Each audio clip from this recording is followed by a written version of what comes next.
Welcome to the Invisible Agent Podcast, the show for insurance agents ready to go from unknown to unstoppable, where visibility, strategy, and real-world execution meet.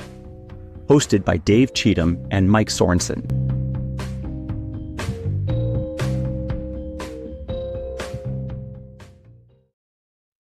Hello, and welcome to another episode of the Invisible Agent Podcast, where we teach agents like yourself how to go from unknown to unstoppable, talking about strategies here on this call. We had our good friend and Director of Growth and Business Development, Luz Santiago, on our last call, talking about community outreach. And today is going to be something of a little bit close to the same flavor, just because myself and Luz have gotten actually a ton of questions this week on this very particular topic, where we're essentially going to be talking about marketing, but not the actual too specific of like the strategy, but how do I market on a small budget, but still make a big impact without breaking the bank?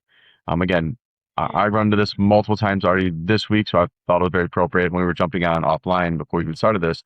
Lou said I was literally just talking to an agent about this the other day. So it really made a lot of sense to jump on this call. So again, the good news is, spoilers, you don't need a huge budget to grow in the Medicare business. So Luz and I are just gonna ask you a bunch of questions during this call about what agents should be doing, what they maybe should be doing when looking at marketing their business. So Luz, thanks again for jumping on. I think this is gonna be a fun episode. So I guess we'll just start diving right in. Do you have any flavor or colorful things to note before we get started?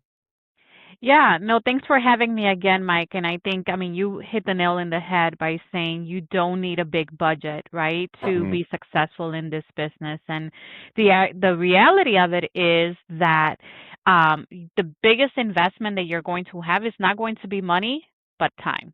Yeah, that's I spent one of the biggest things when agents come on board. They're like, well, what am I going to do? Like, and at the very beginning, yes, we do talk about like what their investment's going to be, what's the budget, whatever buzzword you want to use around money.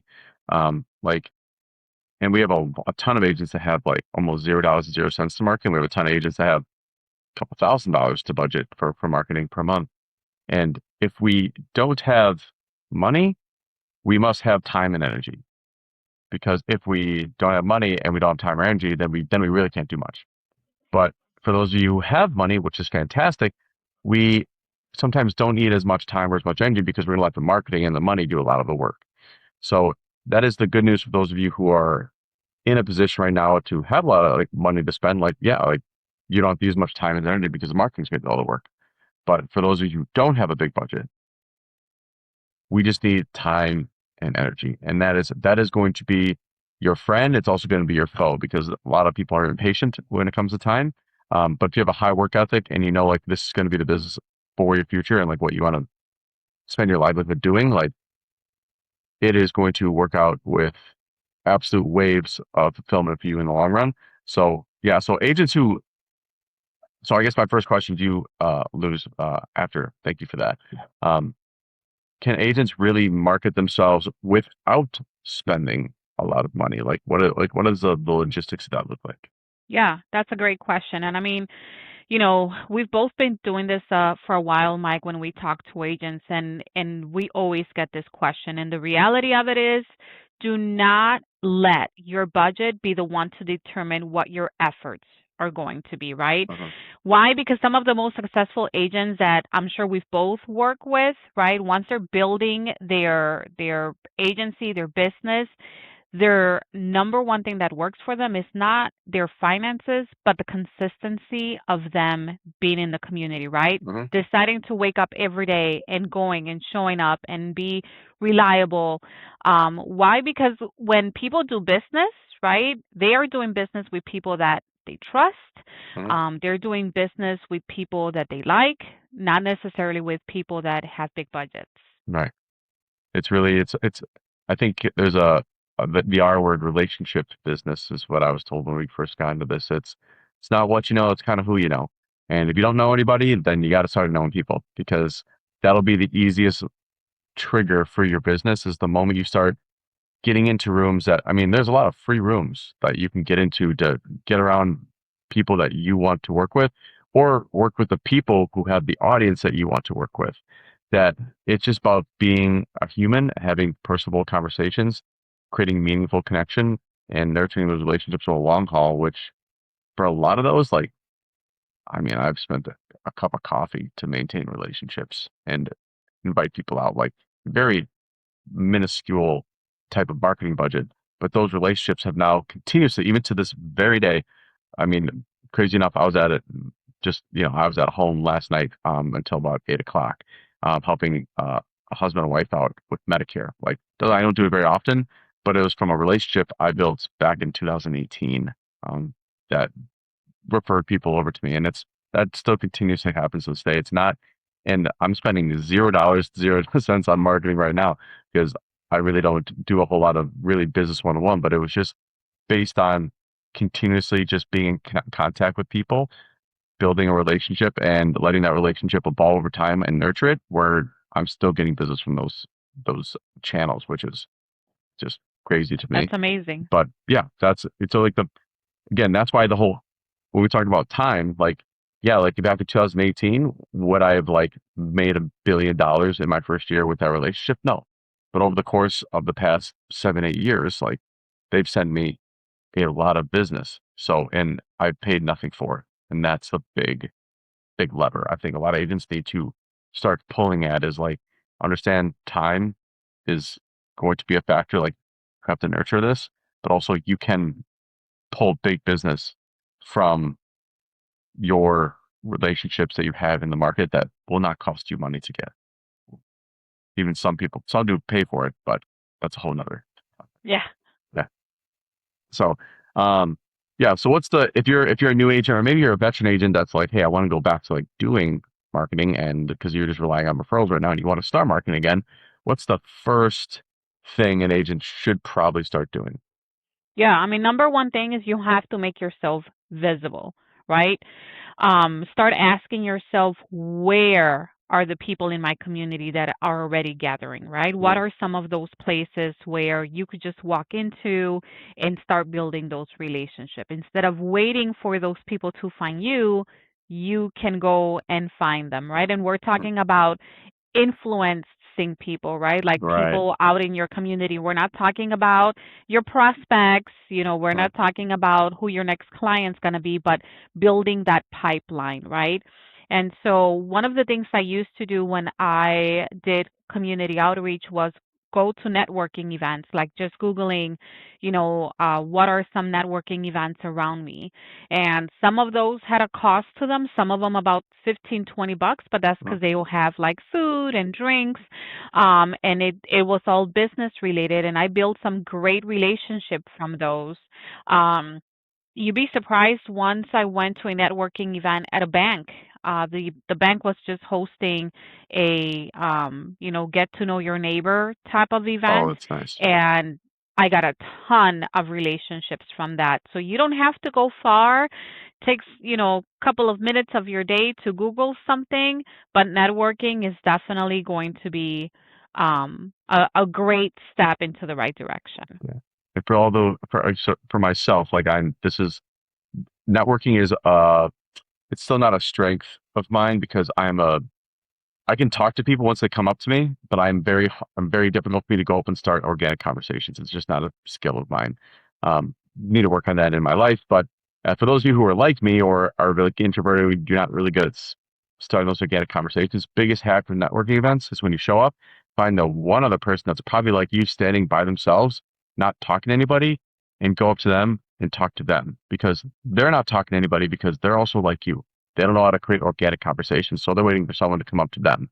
So that has been my biggest, like I've done it at big networking events, I've done it at small ones. I just find the person who's standing alone, who is also scared to talk to people like me, and I go talk to them. And it's easier to break that ice. So little hack for those of you who are scared to network, biggest way to do it. So thank you, Luz, because there are a ton of networking opportunities. I mean, I get stuff around Milwaukee consistently where I'm at about just emails that are things like there's like one that's like an entrepreneurial dinner where they're like, it's just a bunch of entrepreneurs. I just sit down and have dinner once a month. If you're a BNI type That's person. amazing. Oh yeah, That it's sounds very like a great group to be around. it's very cool. It's crazy, but I get an email pretty much every other week about like what happened in the last one, what's going to happen in like the next one. So yeah, it's very cool with stuff like that. But only reason I got that because there's websites out there like Eventbrite. That's what I There, used to use all yeah, the time. Eventbrite, like next door, like they do like stuff where they'll do like block parties, like we're having a block party in our neighborhood, like where it's just like you're just gonna meet a ton of people that I know people that you may or may not be able to help. There's a There, ton of them out there. there's actually an app. Um, I think it's called Neighbors, maybe, but it's basically you put in like your zip code and you connect with other people in your neighborhood, and usually people use it to say like, "Hey, I lost my dog," Oh, you're talking like or next door. I'm talking like next next door. door, Next yeah. door. Yeah, yeah, yeah. Yeah, or stuff like that. And we don't talk a lot about this, but if you can't find nothing in your neighborhood, you create something. Yeah. Like you post, "Hey, I'm going to be at this location at this time. I just want to network with professionals in my area so we can talk and build community." Like Yeah.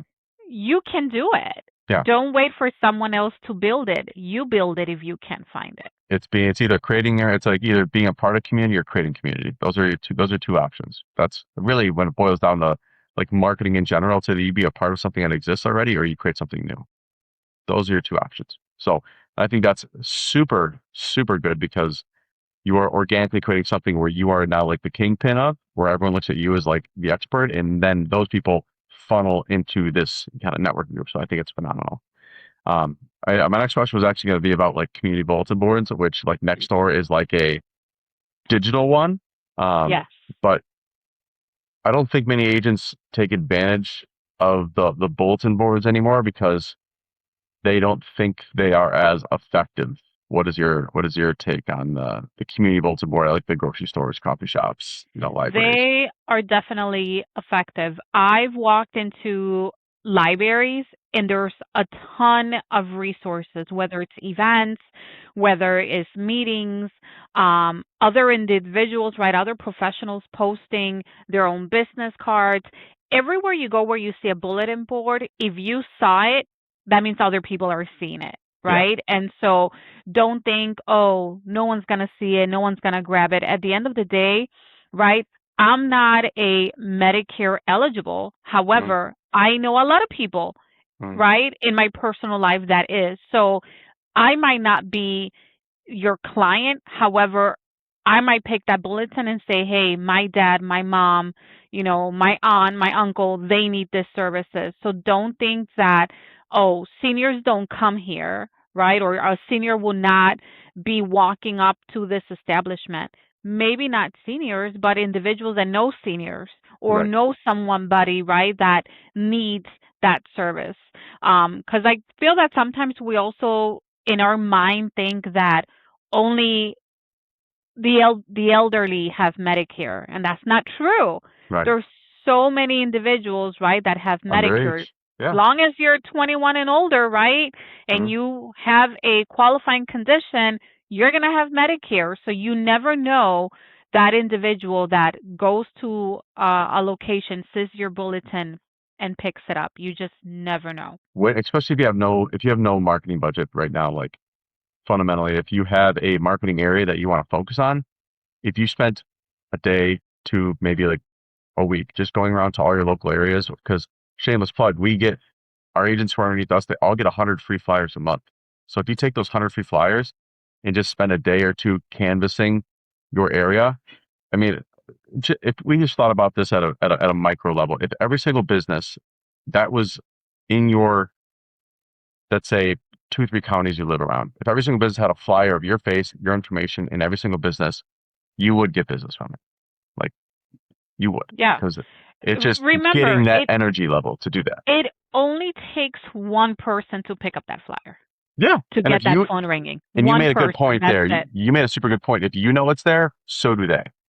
Like if you walk by and you see those, like you are literally doing the same thing that all the other people are doing. Is people are going to look at them just like you are. So it's just the energy level and the work ethic to like go out and spend the day doing that, because not only, because if you do this correctly, like I'm not just going to go in there, walk in the back and just hang up the flyer. I'm going to go to the front. I'm going to ask somebody, say, hey, this is Mike. This is what I do. This is how I help people. I have a couple things that I'm hosting here in the next month, or here's this information about what I do. Would it be really relevant to put this up in the back bulletin? Like, now you might you might do this to one or two people in the actual store. So let's say you did 100 businesses and you talked to one or two people about what you did. That's 100 to potentially 200 people you're going to talk to about what you do, that if they're like, hey, like I'm approaching that, or hey, I have a dad, uncle, brother, sister that's on it. Like you don't just walk into the business and just plug it back there to walk out. Like, yeah, it's going to take some time for that to work, but try to talk to as many people while you're there that about what you do, get permission to go do it, and you are now making organic conversations. That'd be my 100%. hack. But what do I know? Local Facebook groups. This is one I actually never took advantage of, so I'm not a huge like expert in this, but I know they were out there. I was more of like I did like Next Door, which was super prominent in my area, but I never did the local Facebook group. Because when I first started, I don't know how like prominent, I would say with how prominent they were prominent, but I just didn't know about them. So what role do Facebook groups play for like a Medicare insurance agent? Why do you think, why leveraging those could be important for them? Yeah, I've actually done this, Mike, where if I walk into an establishment, nonprofit, anything like that, most of the time they're going to have a Facebook page.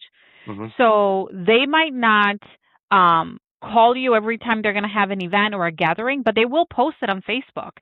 So Facebook's a great way for you to connect with a lot of different, community centers, nonprofits, things like that. And you'll be surprised that they actually will put someone's like flyer, like they will do some advertising for you Mm-hmm. as well. So I say do it. Again, Okay. no money, right? You need no money to be able to connect with individuals from your community through Facebook. It's a great way. And if you find them through Facebook first, I would then advise to go in person and say, Yeah. hey, I just joined your Facebook group and I wanted to stop by. I wanted you guys to put a face to the name. I wanted you guys to know what it is that I do, as you shared, right? Yep. Make sure that you're becoming a contributor to your community, to that organization, answer any questions that they might have, support their community events. And then we're not talking about monetary support, right? Just being there is Support them supportive. by either attending, or how about reposting? Hey, you're having an event, great. I'm going to repost it in my own page, right? Mhm. I'm going to share it out as well. Same with like celebrating. When you see that they're celebrating a win, as small or as big as that is, make sure that you're celebrating with them. It's in those small little things that people start connecting with you, and that's going to make a huge impact. Yeah, because you're loving up on them and their business, so they'll find a way. I think it's the law of reciprocity. If you give and you give and you give, law of reciprocity says like they're going to give back. So that is a super important one. The Facebook group one is I mean, you can do it from the very seat we are both sitting in right now, like 100%. just by connecting, From your commenting, phone. sharing from your phone. Yeah, anywhere. You can be in France, like you can be doing anything wherever, and it's a local Facebook group. They post an event that you can attend it, share it, comment on it, try to be supportive of their business, and they will see that when they get into attendance. You say, "Hey, I just joined your Facebook group."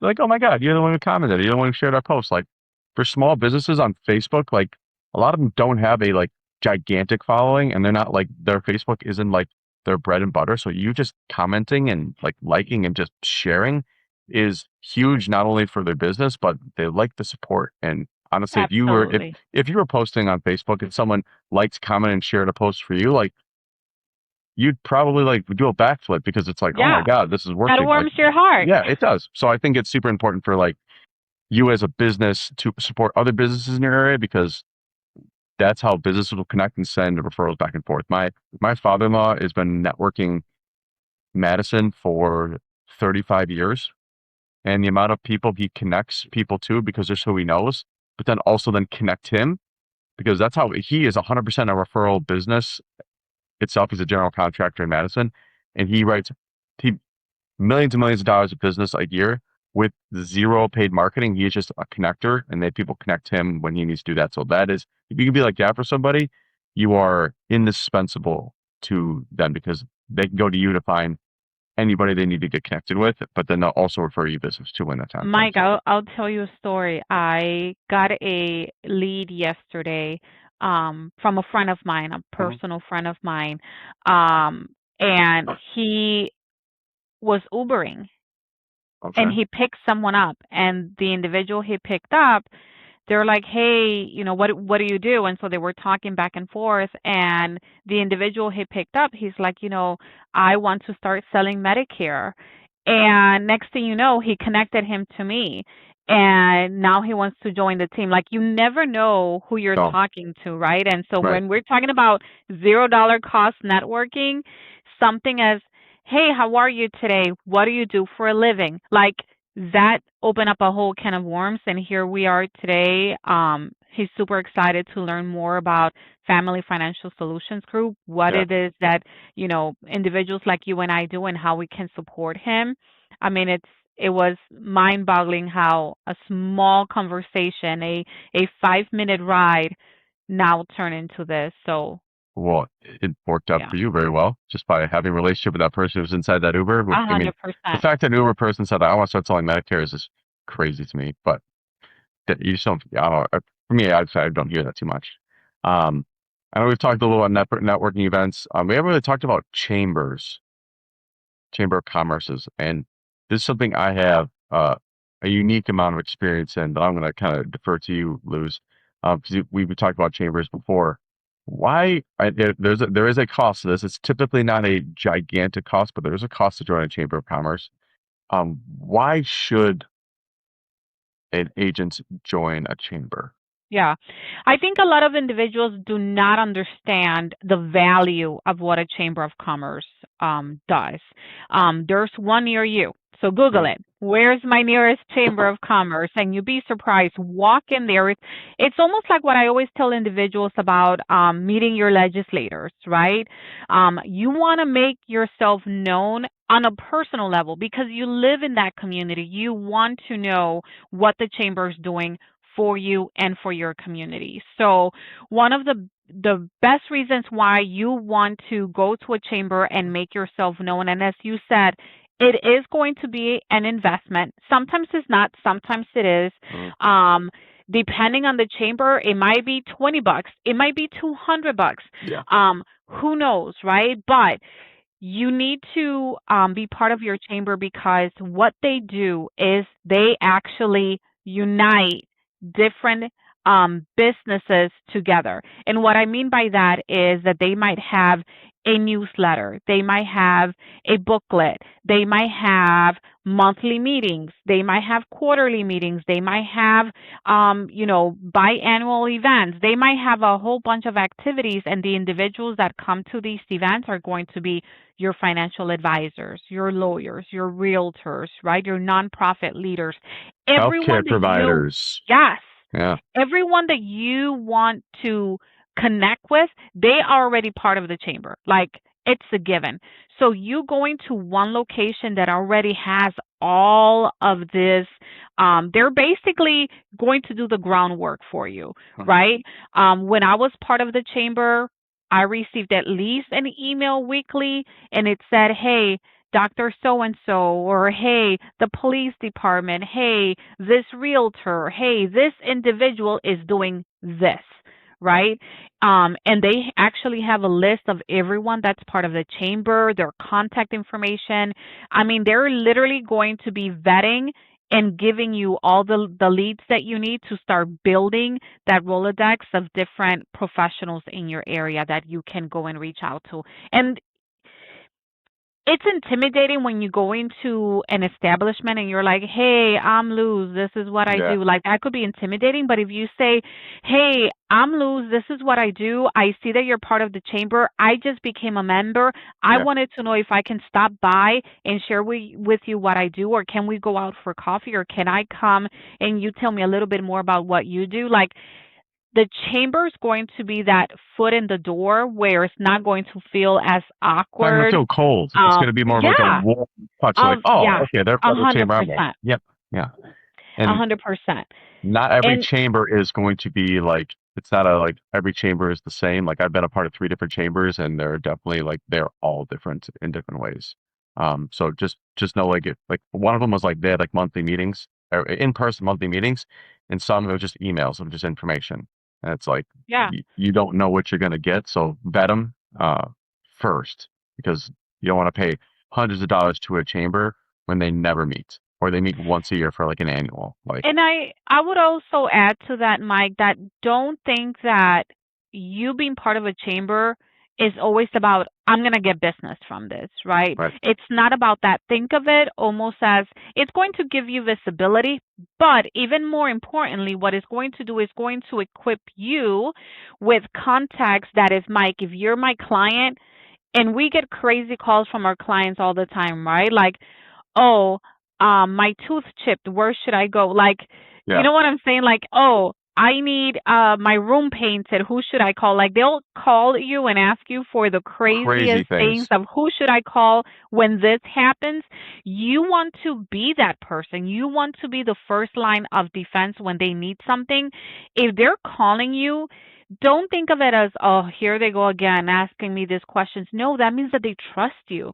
That means that they're going to listen to what you say, Mhm. and you becoming a part of your local business community is going to even empower you more because now you're going to say, hey, Mike, I know exactly who you should call. They're in the neighborhood, they're part of our community. This is why you should call them. I met with them. They're the Yep. nicest people. You They vetted service the them. Yeah. community. Yeah. Yeah. I Yeah. mean, that's going to work great for you because now they trust you, you trust them, and now you are building community. Right. So And it's just definitely worth it. it's a warmer hold.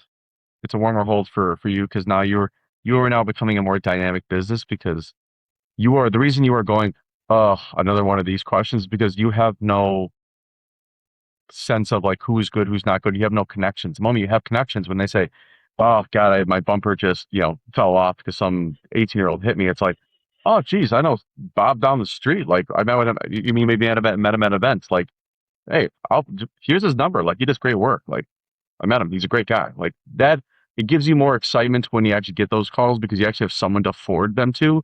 Right now, if you don't have anybody to forward to, it's kind of like, yeah, let me go online and find someone who's good, Yeah, I guess. And it's like, that could be tough because they could do the same thing. But if you already know somebody, it's a lot easier to have that a conversation. 100%. But yeah, chambers are really fun. I've been a part of 3 different chambers. All 3 of them are very different. They offer different value incentives for all 3 of them. My favorite was probably one that was with in Madison because they met like twice a month, which so it's like it was education twice a month where you learn about different things. And also you just got to meet a ton of people all the time. Then they have a big annual where thousands of people would show up. Yep. It was awesome. So not everyone's going to be like that, but I would tell you to join because the networking is fantastic. Everyone's trying to do the same thing there, just to meet people. So it's not like with BNI, like you kind of go there and you like kind of have to give referrals out every single time, otherwise they kick you out. Like this is just genuine relationship building, and it's at the best level. So, um, yeah. So I'm gonna kind of transition away from networking and kind of the business professional and more into like libraries, farmers markets, and more community style events, which we kind of covered in our last podcast. So we don't have to go super in depth here, but uh, a lot of agents have a perception that doing libraries or senior centers or community centers or even like farmers markets and community events, they think, oh, someone's probably already there because there's so many agents here. Like someone's probably already doing that. Like, why are these often overlooked? Liz? Well, I even if someone is there, they're not you. That's the first thing I would say. Mhm. And when someone buys something, they're buying it because of the product. You are the product, right? Mhm. You are what's going to set you from the next agent apart. All of these, I think, are incredible resources that they should do. Now, it's not for everyone. I will Yeah. tell you that. If you are not the type to be going to events, standing out there for hours ongoing, obviously it is not for you. You have to also find what works for you. what is that niche, right? What is your passion? You have to figure that out. But you have to figure that out by trying them, right? So at the end of Right. the day, try going to a farmer's market, try setting up some time at a library to do an educational event, things of that nature. They work because a lot of people go to these, right? Hmm. Talking about the farmers market, community events, high traffic events could be hit and miss, yes, but they're also giving you visibility. Hmm. Um, some of these might have a cost to them, some of them will not, right? I highly, highly encourage you to um, possess your own table and chair, right? Don't depend on someone else giving you that. That should be the given, right? Right. $50, buy your own table and chair. But what I would also say is partnering up with carriers can also help alleviate some of the strain financially. Because if there is a community event that you want to attend, but there might be a cost to it, a lot of the carriers are willing to absorb that cost, if not all of it, even half of it, for you to be able to attend and be that resource for them. But if you want to establish yourself, your agency, I suggest, hey, it is an investment for you, right? Sometimes when you go to farmers market, that cost is actually very insignificant. Hmm. One thing that I used to do, flea market. Flea Really? market is monthly cost. Um, I think flea markets, and we're talking about inner city Chicago, Mm. might have been maybe $200 for like a 3 month summer flea market, and I would only go like on weekends. Not every weekend, not both Saturday and Sunday, but I'll pick and choose when I would go. Yeah. And tons of people go to flea markets. You know who also goes to flea market? A lot of seniors go to flea Yeah. markets. I was gonna If say that's gotta not be just big to traffic. walk around. Yeah. And you would not think like you at a flea market. Yeah, a table and your logo, some candy, some tchotchkes, some flyers, right? And you'd be surprised where people would stop and talk. Definitely flea It's market. high traffic, and those High people also are traffic. on Medicare too. So I've Yes. never thought about flea markets. There's one actually where I'm at, around where I live in Racine, and it's so. I mean, I went there one time, and it is so high traffic. There are So high traffic. Yes. so many people there. So Yes. that's a fantastic one. That is one I never actually really thought of. Yeah. Um, that's really good, actually. And you're also going to have neighbors at the flea Hmm. market. So you walk around, Hmm. get there early enough, right? Stay there later, walk around, meet the people that are also there, buy from them, right? Hmm. I would go walk around, buy some snacks, buy some fruit, buy some water, buy something from them and say, hey, just wanted to say hi. I need water, but I'm in that booth, down the aisle. Just wanted you to know what I do. Here's my card. Anything, right? But there's tons and tons and tons of opportunity when it comes to community events, visibility. It can get tricky for us that live in the Midwest because of the weather, Yeah. right? We do spend a lot of months inside because it's frigid, cold. But this is when you building your community during the summers is very important because then you want to build those relationships where if someone has an office, if someone has a community center, if someone's having any type of activity indoors during the winter months, you want to connect with them to make sure that you have somewhere to go Right.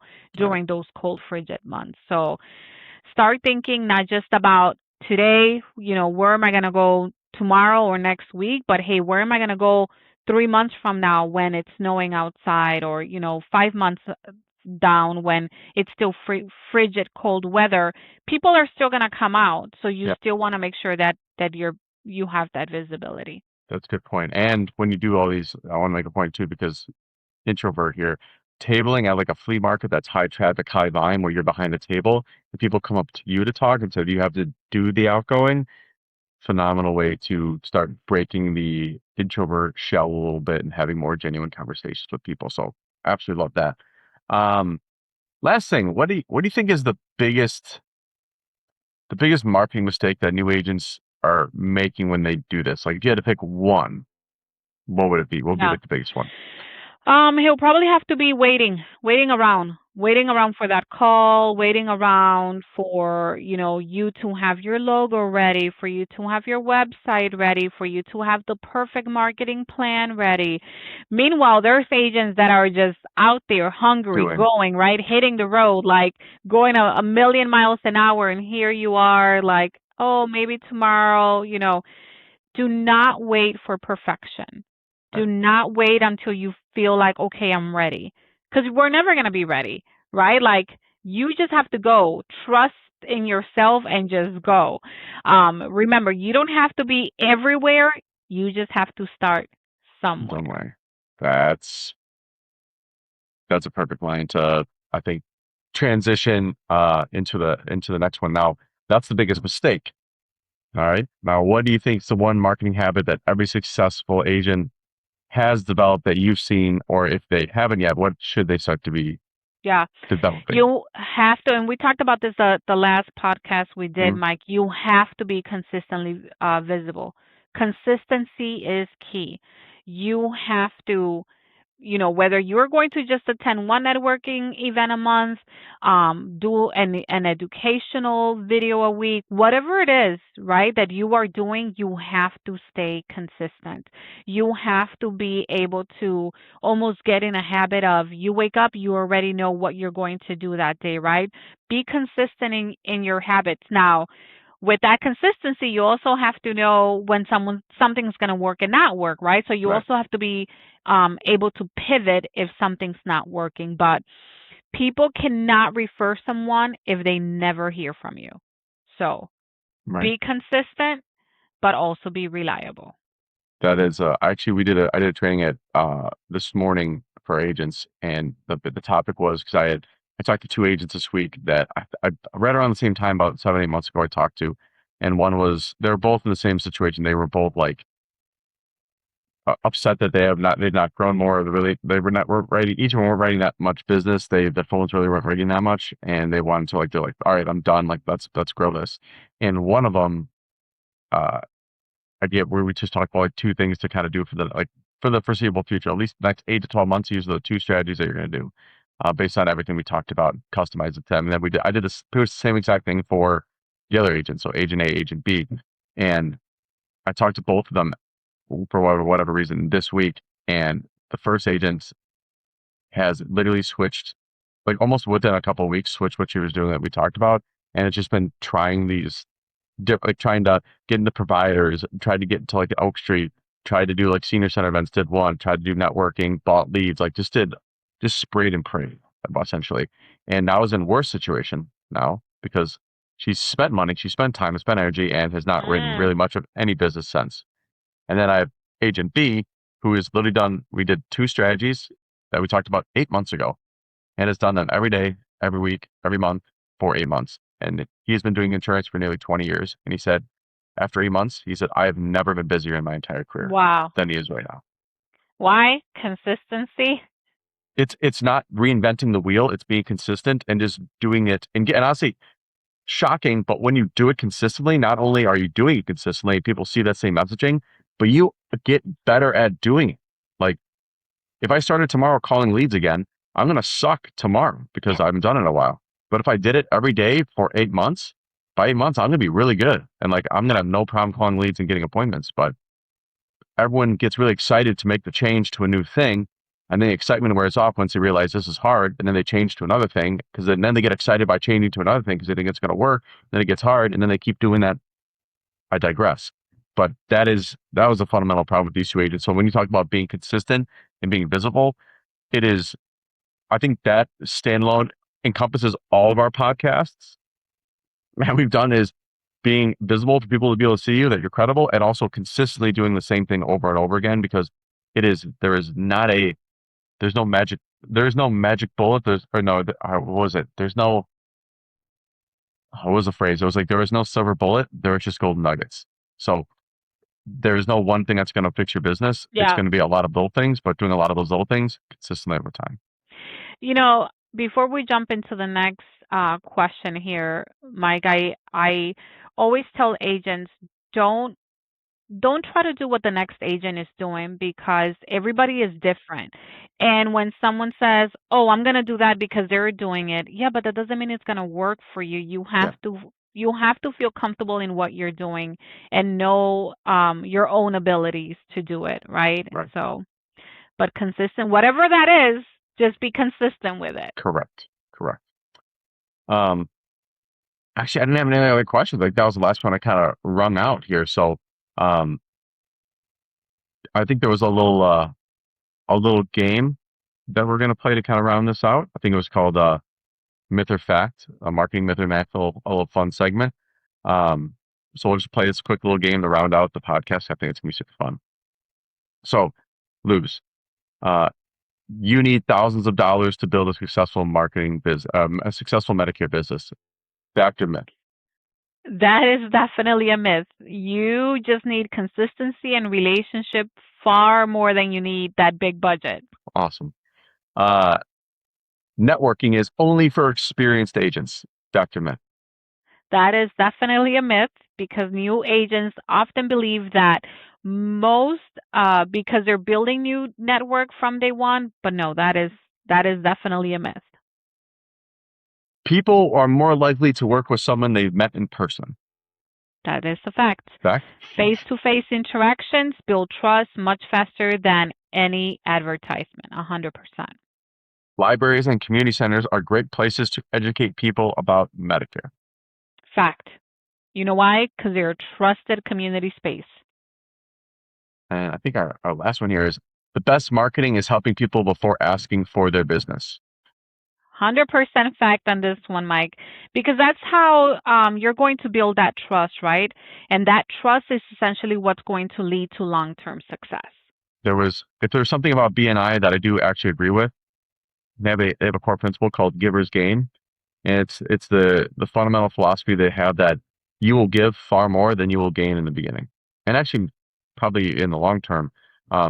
So the fact that you're going to be working with people before you receive anything is just part of the business. Like you will have to give 100%. before you'll get in the very beginning, and even maybe again in the long term. So I like that one a lot. So, Luz, I think today's conversation was encouraging, and I think it reminded both of us that marketing is not about big budgets. Even though we work with agents who have big budgets, like we need to remind ourselves it's more about the consistency and the relationships that we build in the communities and where we are currently at. So I appreciate your time today. Thank you so much. I know. Thanks for having me, Mike. We're poning up to like a time where you actually are leaving it for a vacation. So like enjoy it as much as humanly possible. And we'll continue to do these podcasts week over week. Again, we spend $0 marketing this channel. This only spreads because you listen to it, you find it valuable, and you send it to somebody else. So it's all word of mouth spread. So we would love for you to send this to a friend, send it to a foe. It doesn't matter, because we talk every single week about different marketing strategies and just strategies in general to help you grow your business so you go from unknown to unstoppable as quickly as possible. So again, this is the Invisible Agent Podcast. My name is Mike Sorensen. Luz? Thanks. Oh, Thanks, that's okay. Mike. We'll fix it on the next one. So again, thank you, Luz, for jumping on, and we'll see you guys on the next one. So have a great day. Take care. We do not do any paid marketing to promote this podcast. It only grows if you find value in this and share it. Keep following as we show insurance business owners how to go from unknown to unstoppable. Thank you for listening, and we will see you next week.